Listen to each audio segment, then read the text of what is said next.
يا نفس إن لم تظفري لا تجزعي আসসালামু আলাইকুম ওয়া রাহমাতুল্লাহ। দিশারি পথের আজকের প্রশ্নটি হলো, কোনো ব্যক্তি বিষ পানে আত্মহত্যা করলে তার জানাজার সালাত আদায় করা যাবে কি? এর উত্তরে হবে, আত্মহত্যা করা মহাপাপ।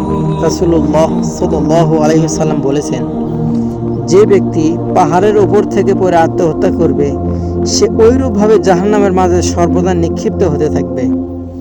যে বিষ পানে আত্মহত্যা করেছে সেও সর্বদা ওইরূপভাবে জাহান্নামের স্বীয় হাতে বিষ পানরত অবস্থায় থাকবে। যে কোনো ধারালো অস্ত্র দ্বারা আত্মহত্যা করেছে সে জাহান্নামের মধ্যে সর্বদা ওইরূপ ধারালো অস্ত্র দ্বারা স্বীয় হাতে নিজের পেটকে ফুঁড়তে থাকবে।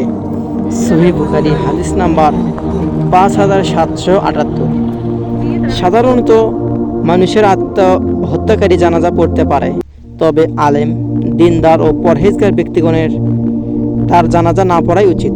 রাসূলুল্লাহ সাল্লাল্লাহু আলাইহি সাল্লাম আত্মহত্যাকারী জানাজা পড়তেন না।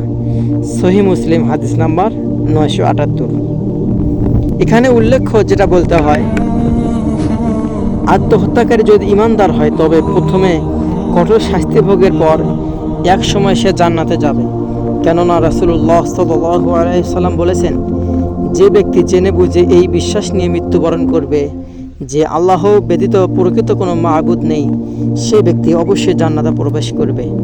সহিহ মুসলিম হাদিস 26।